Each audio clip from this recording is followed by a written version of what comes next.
सन कर देती है इंसान को। लेकिन ये सनसनी जुर्म के खिलाफ एक जंग। जी हाँ, गुनाह और गुनहगारों के खिलाफ एक मुहिम का नाम है सनसनी। और आज की सनसनी में अक्षय कुमार के साथ हम आपको सुनाएंगे एक औरत की खौफनाक कहानी, चंबल की कहानी।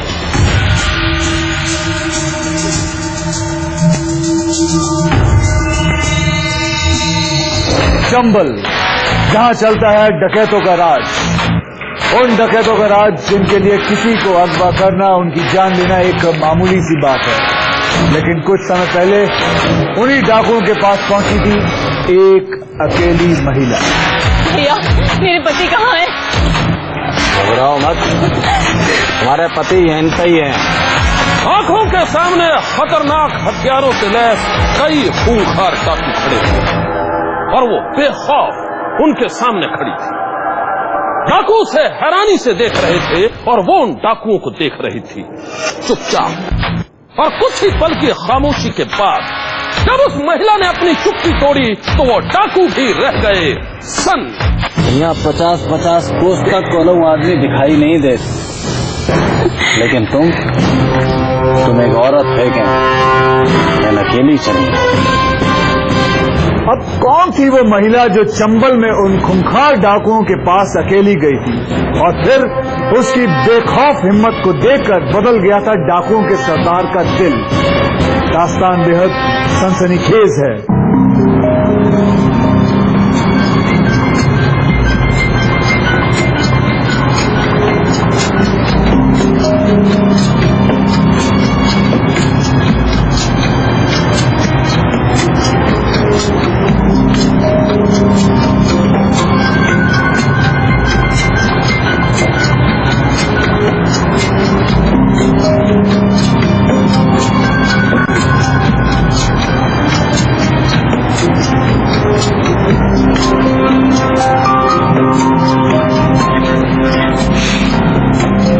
लापरवाही की भी हद होती है, लेकिन आज मैं भी नहीं मानूंगी।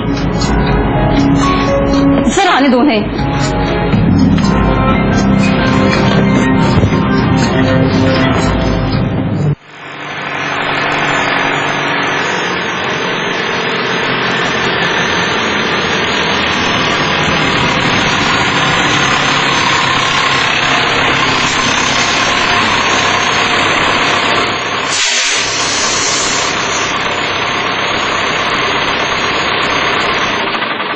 काहे भैया, मोटी पकड़ है, खूब माल मिले है। और नहीं तो का पूछ बे पे याने बताओ हतो कि जे काऊ कॉलेज में पढ़ात है। अच्छा, तो ये प्रोफेसर साहब है, ये तो और अच्छो है।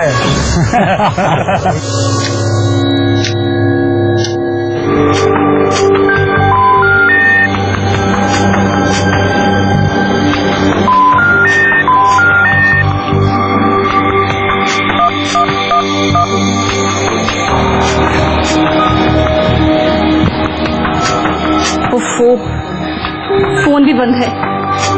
आज आने दो उन्हें, आज उन्हें माफ नहीं करूंगी।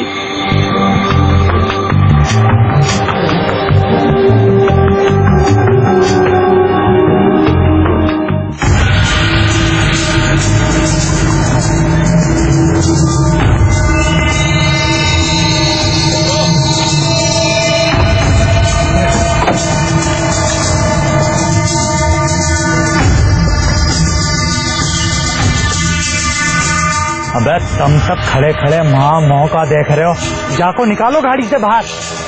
हमारा उनको बहुत लंबो रास्ता तय करना है, निकालो।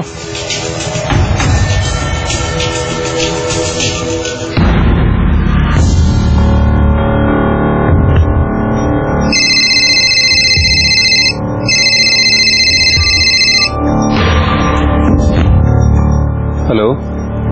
हेलो, नमस्कार भाई साहब, मैं गुड़िया बोल रही हूँ। भाई साहब, वो अजीत कॉलेज के काम से आगरा गए थे, लेकिन वो अब तक घर नहीं पहुँचे। अरे अजीत अब तक घर नहीं पहुँचा? अच्छा, मैं देखता हूँ। हो सकता है किसी जरूरी काम में फंस गया हो। लेकिन भाई साहब, उनका तो फोन भी बंद है। मुझे तो बहुत घबराहट हो रही है। देखिए आप फिक्र मत कीजिए, हो सकता है अजीत का मोबाइल डिस्चार्ज हो गया हो। मैं अभी यूनिवर्सिटी फोन करता हूँ, पता करता हूँ कि अजीत आखिरकार है कहाँ।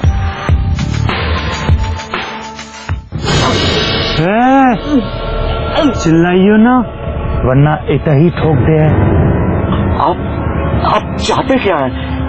गाड़ी से नीचे उतरो और चुपचाप हमारे साथ चलो। लेकिन कहाँ? प्रोफेसर, तुम्हारे स्टूडेंट ना है जो तुम्हारे हर सवालन को जवाब दें। अब चुपचाप सीधे सीधे हमारे साथ चलो, वरना इतना ही गोली मार दे। चल।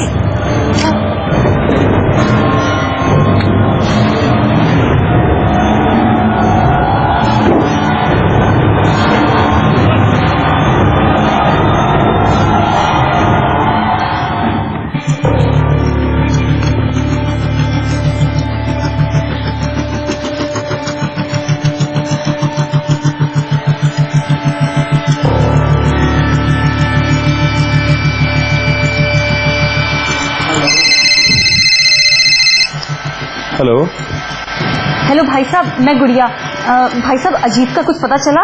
अरे मैंने यूनिवर्सिटी अपने दोस्त को फोन किया था, उसने तो हमें यही बताया कि अजीत रात को ही कॉलेज का काम खत्म करके वहां से निकल गया था।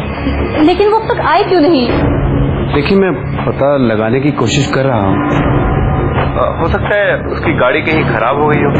देखिए मेरी तो ये सलाह है कि आप कुछ देर और वेट कीजिए, और मुझे पूरा यकीन है कि तब तक शायद अजीत लौट आएगा।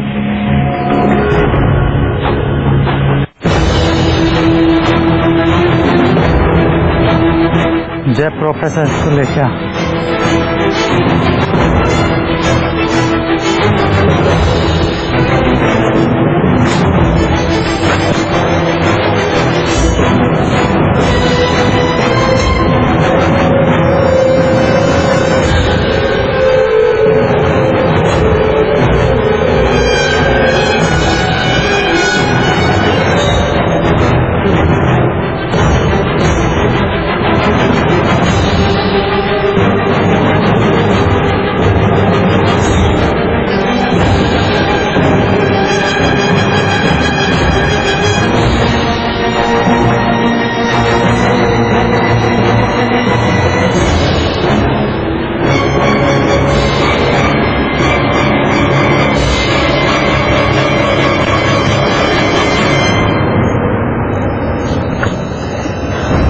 अरे भाई रुको रुको, प्रोफेसर साहब से चलत नहीं बन रहा।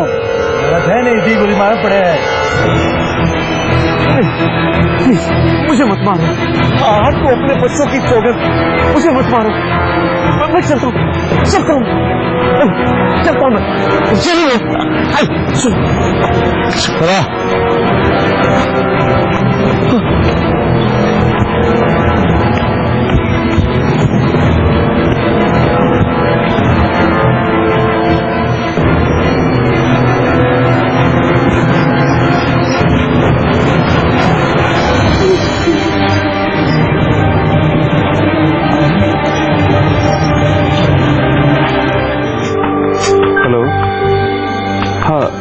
अजीत आया? देखिए भैया, मुझे तो बहुत घबराहट हो रही है।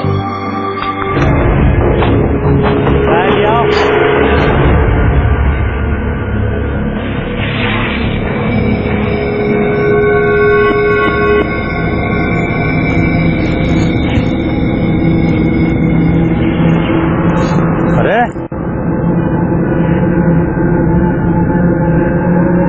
हम गैर ना है, हम मुखिया गैंग के लीडर हैं। हम तुम्हारे सरदार से मिलने आए। हमारे पास जय पकड़ है, ये उनके हवाले करने आए।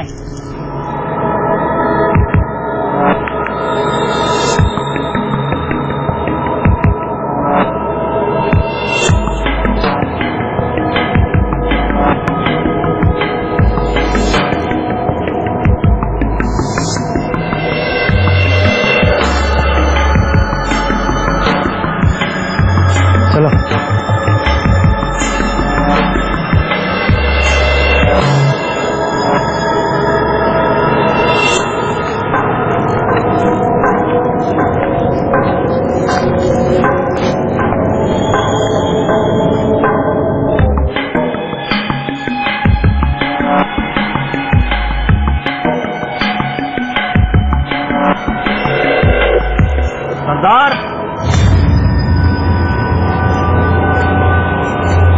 हैं जे? सरदार, ये मुखिया गैंग के लीडर है। ये पकड़ हमारे हवाले करो चाहते। अच्छा, और बदले में तुम और हमसे क्या चाहत हो?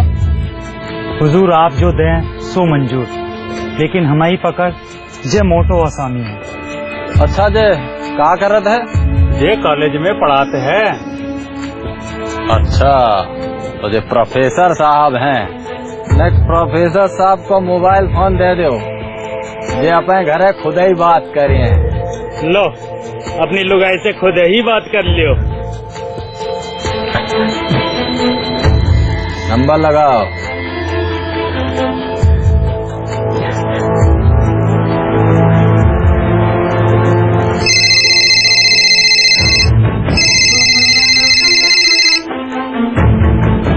हेलो,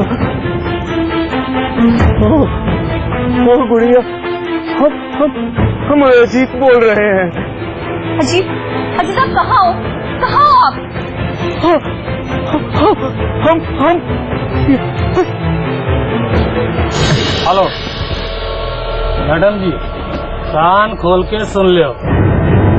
तुम्हारे पति हमारे कब्जे में है, और अगर विरोधी के 50 लाख रुपए ना दे तो हम तुम्हारे पति की गोली मार दें।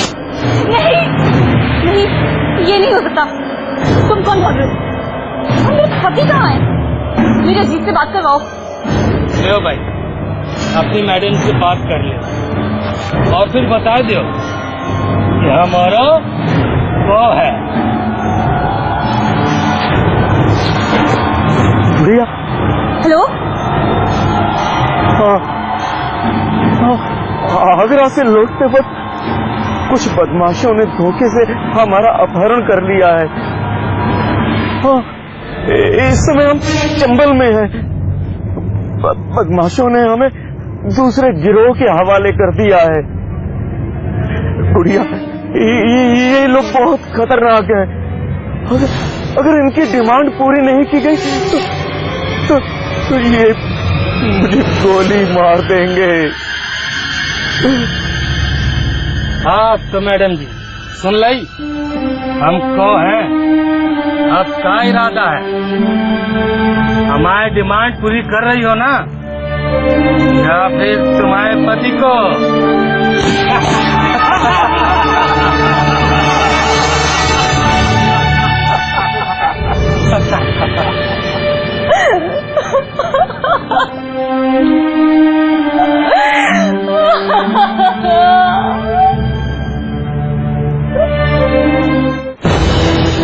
दहशत की ये कहानी यहीं से शुरू होती है, खौफ के इन्हीं पलों से, जब ग्रेटर नोएडा के बीएसएफ सोसाइटी में रहने वाली गुड़िया के पास आया था एक धमकी भरा फोन चंबल के उन खतरनाक डाकुओं का जिनके चंगुल में थे गुड़िया के पति अजीत सिंह।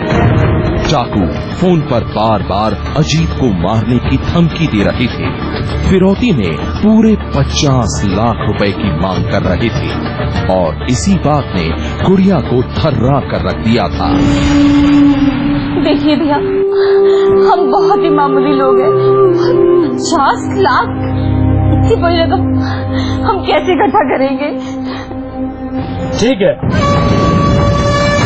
तो तुम अपने पति को भूल जाओ, हम आज ही का गोली मार देंगे।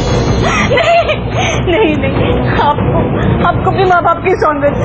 प्लीज प्लीज मेरे पति को कुछ मत करना, मैं उनके बिना जी नहीं सकती। प्लीज। तो रुपये का बंदोबस्त कर ले। हेलो हेलो हेलो हेलो,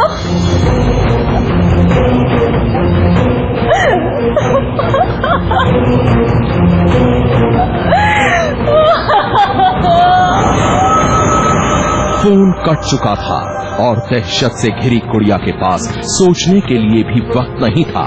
वो बेचैनी से कमरे में टहल रही थी, रुपयों के बंदोबस्त के बारे में सोच रही थी, और जब उसे कुछ समझ में नहीं आया तो उसने उसी नंबर पर फोन किया जिस नंबर से उसे मिली थी फिरौती की धमकी। फोन डाकुओं के सरदार ने उठाया।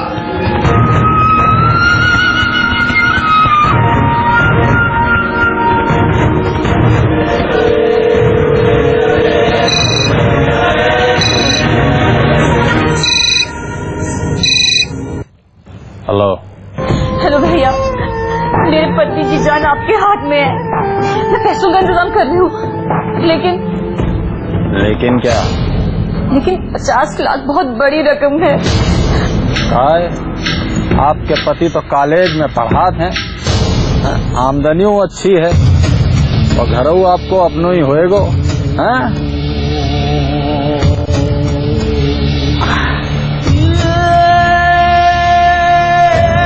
बाको बेच दो 50 लाख का, बस ज्यादा रुपये को इंतजाम हो जाए। भैया मैं अपने बच्चों की कसम खा के कहती हूँ, हम किराए के मकान पे रहते हैं और मेरे पति की तो इतनी आमदनी भी नहीं कि हम लाखों लाख रुपया बैंक में जमा करवा सके। भैया अरे वजह में हम क्या करें, हम तो रुपया चाहते, समझे? भैया मेरे सारे गहने ले लो और मेरे पति को छोड़ दो। भैया यही समझो कि आपकी बहन अपने पति की भीख मांग रही है।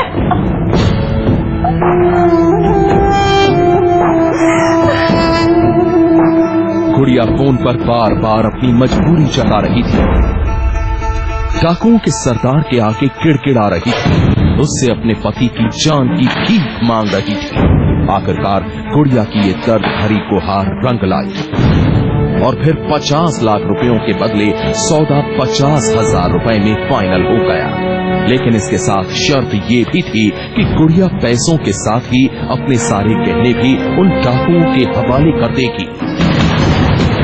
ठीक है, हम तुम्हारी बातन पे यकीन करें लेते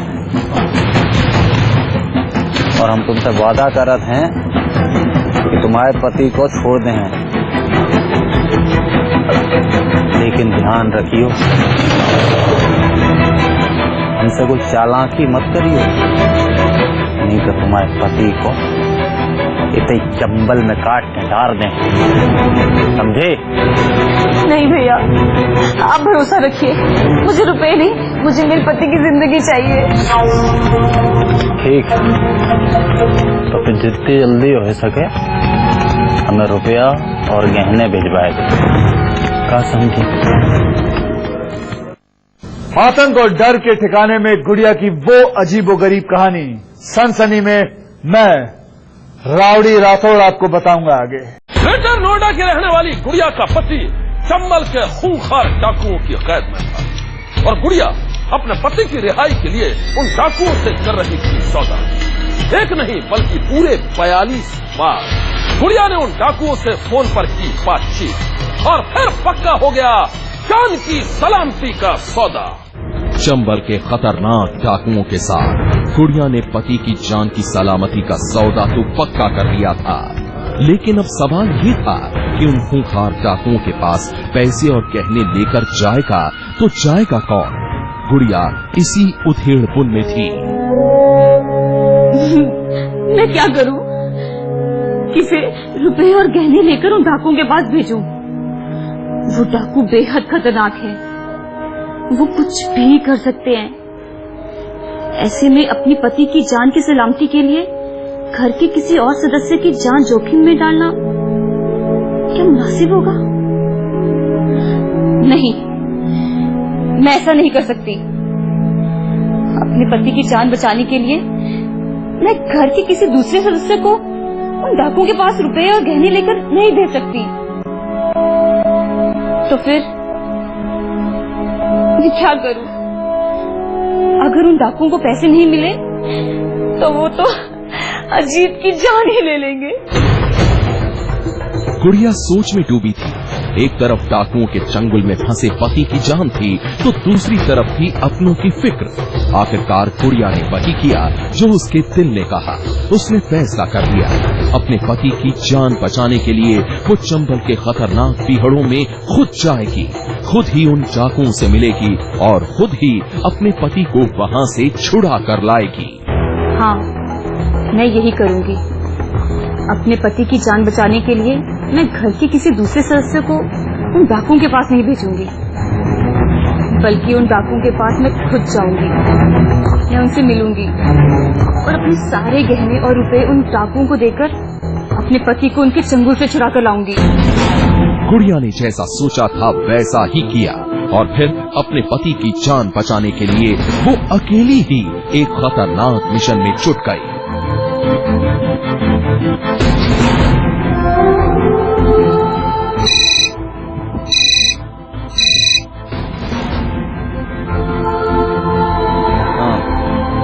हेलो भैया, भैया मैंने पैसों का इंतजाम कर दिया है और मैं पैसे और गहने लेकर खुद ही आ रही हूँ।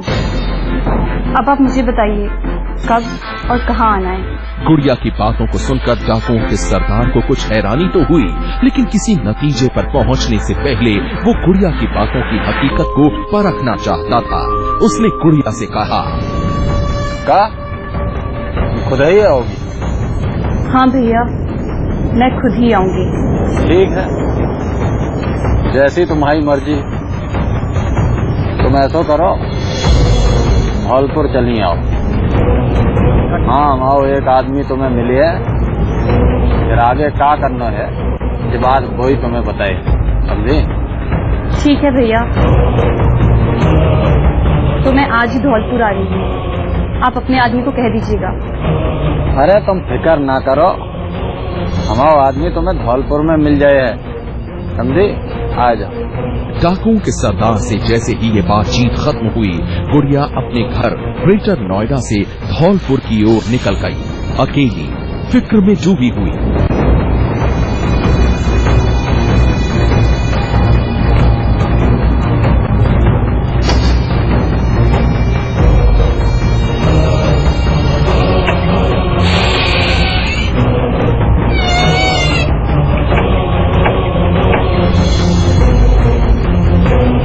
एक एक पल मुश्किल से कट रहा था, हर लम्हा डरा रहा था, लेकिन इसके बाद भी गुड़िया ने हिम्मत नहीं हारी और फिर वो धौलपुर में उस ठिकाने पर भी पहुंच गई जहां डाकुओं के सरदार ने अपने एक आदमी को भेजने का वादा किया था।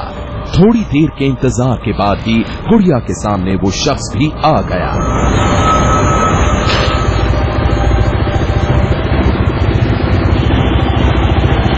भैया मैं गुड़िया, आप? हाँ, सरदार ने हमें को आपसे मिलने के लाए भेजो है। यहाँ गहना और पैसा हमें दे दो और उसे तुम्हारा पति छूट जाए है। नहीं, पहले मैं अपने पति को देखूंगी और फिर उसके बाद ही ये पैसे और गहने में किसी को दूंगी। सोच ले हो, जाके लाए तुम्हें हमारे सरदार के पास, चंबल के भिड़न में जान पड़ी है। कोई बात नहीं, जब मैं ग्रेटर नोएडा से यहाँ तक आ सकती हूँ तो मैं चंबल भी जा सकती हूँ। ठीक है मैम, बैठिए।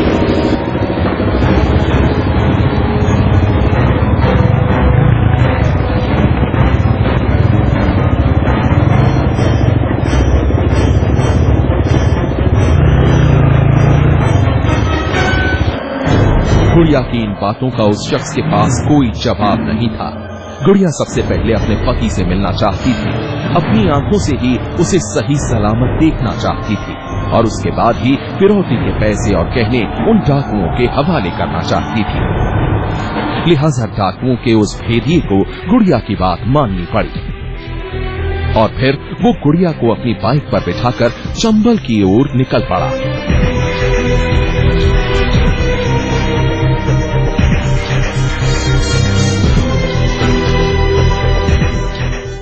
आतंक और डर के ठिकाने में गुड़िया की वो अजीबोगरीब कहानी सनसनी में मैं रावड़ी राठौड़ आपको बताऊंगा आगे।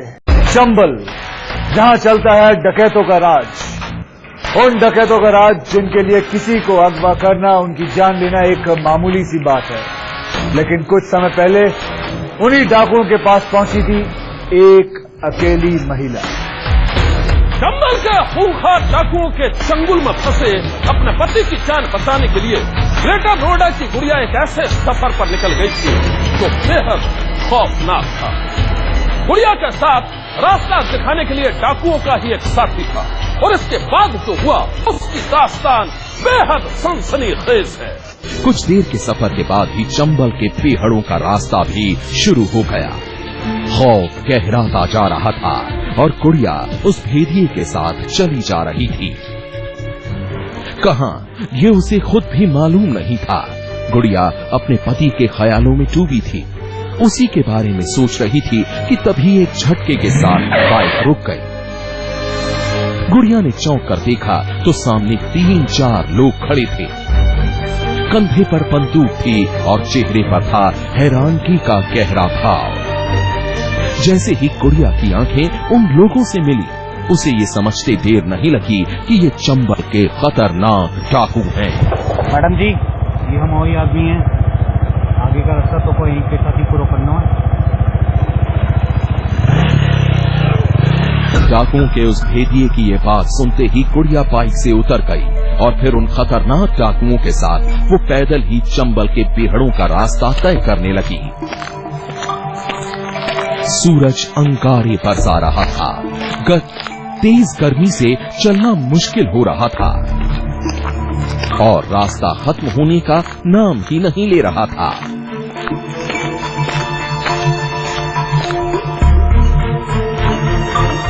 भैया, और कितनी दूर जाना है?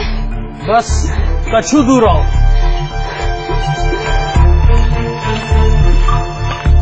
गुड़िया सिर्फ एक आस के सहारे चंबल के पीहड़ों का रास्ता तय कर रही थी। उसे लग रहा था कि वो जल्द ही डाकुओं के ठिकाने तक पहुंच जाएगी और फिर अपने पति को सही सलामत उनके चंगुल से छुड़ा लेगी। लेकिन रास्ता बहुत लंबा था, इतना लंबा कि पैदल चलते चलते गुड़िया निढाल हो गई। भैया, चला नहीं जा रहा। कब हो मैडम जी? बहुत प्यास लगी है। अरे तो पहले काहे नहीं बताऊं?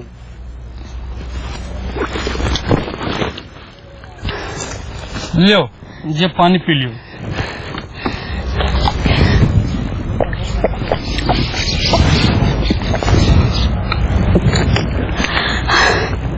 भैया, आप लोगों का ठिकाना कितनी दूर है? बस ये समझ लियो, आ ही गए।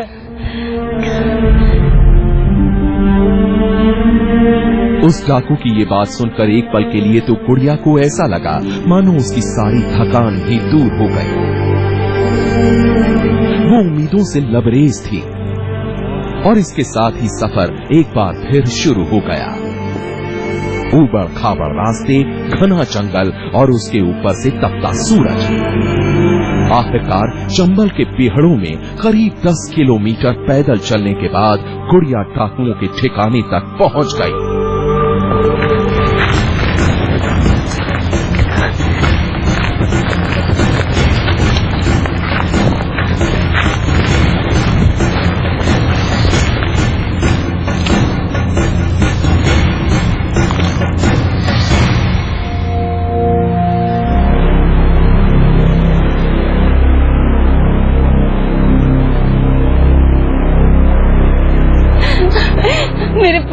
मेरे पति कहाँ है?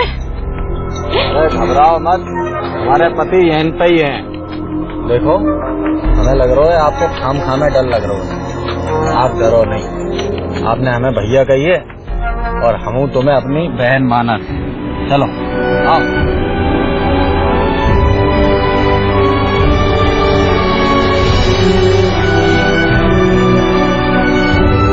बहना, हम तुम्हारी हिम्मत की दाद देते। पता है, यहाँ 50-50 कोस तक कोलों आदमी दिखाई नहीं देते, लेकिन तुम एक औरत है क्या? या अकेली चलो? अजीत, अजीत, गुड़िया, आप तो ठीक से खड़े भी नहीं हो पा रहे हो। कमजोर हो गया हूँ ना थोड़ा सा। नहीं गुड़िया नहीं। देखो बहना, तुम्हें लग रहा है कि हम लोगों ने तुम्हारे पति को पीटो है, लेकिन हम लोगों ने इन्हें हाथों नहीं लगाओ। चाहो तो तुम इनसे ही पूछ लो।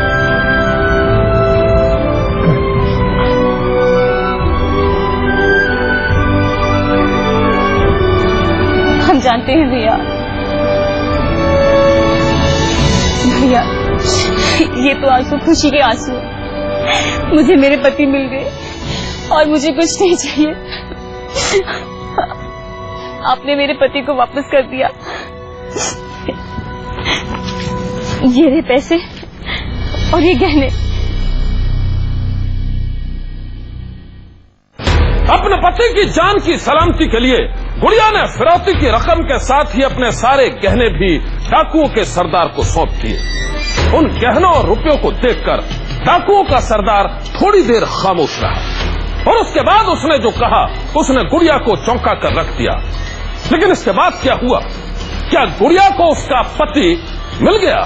चंबल के जिस बीहड़ में 50-50 मील दूर कोई शख्स नजर नहीं आता है, उसी खौफनाक बीहड़ में कुछ समय पहले डाकुओं के ठिकाने पर पहुंची थी एक औरत, गुड़िया, जिसके पति को अगवा कर लिया गया था। लेकिन चंबल के खतरनाक डाकुओं के सामने गुड़िया ने ऐसी दिलेरी दिखाई कि उन डाकुओं ने डकैती छोड़ दी और उनके दिलों में इंसानियत जाग उठी।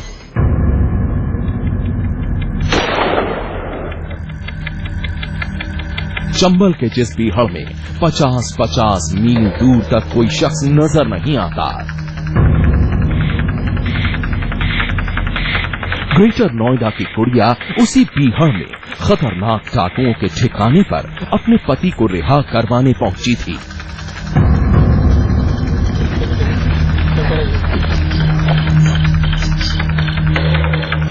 डाकुओं का सरदार गुड़िया की हिम्मत को देखकर हैरान था।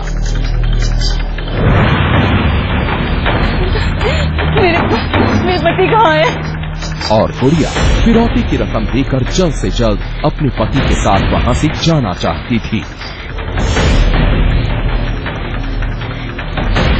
बहना, हम तुम्हारी हिम्मत की दाद दे, पता है इन 50-50 कोस तक कोनो आदमी दिखाई नहीं दे। तुम एक औरत है क्या? या अकेली चली? अजीत, हम तुम्हारी हिम्मत को सलाम करें। भैया, आपने मेरे पति को वापस कर दिया। ये रहे पैसे और ये गहने। बहना, हम दिल के बुरे ना हैं, लेकिन जो गहना और इन पैसन को रखबो हमारी मजबूरी है। ये गिन लीजिए, पूरे 50,000 है और ये गहने। गुड़िया के देने पर डाकुओं के सरदार ने वो सारा माल तो रख लिया, लेकिन इसके बाद उसने गुड़िया से जो कहा उसने उसे चौंका कर रख दिया। ये 5100 रुपया और जो कानन के झुमका, ये तुम रख। चंबल के जिन डाकुओं के बारे में गुड़िया ने खौफ और दहशत के सिवा कुछ और नहीं सोचा था, उन्हीं डाकुओं का ये चेहरा देखकर वो हैरान थी। डाकुओं के सरदार ने न सिर्फ उसे बहन माना, बल्कि शगुन के तौर पर 5100 रुपए और कानों की बालियां भी लौटा दी। कहो तो तुम इनसे ही पूछ लो। यही नहीं, जब गुड़िया फिरौती की रकम अदा करने के बाद अपने पति के साथ वहां से जाने लगी, तो डाकुओं के सरदार ने गुड़िया के पांव छू लिए और फिर कहा, जाओ इन लोगों को चंबल के बाहर तक छोड़ के आओ, ताकि इन्हें जान में अंतर कोई तकलीफ ना हो। डाकुओं के सरदार के इतना कहने के साथ ही गुड़िया अपने पति के साथ वहां से चल पड़ी। खौफ अब खत्म हो गया था। कहानी फिल्मी पर्दे की तरह बदल गई थी। ठीक है भैया, मैं आपका ये एहसान कभी नहीं भूलूंगी।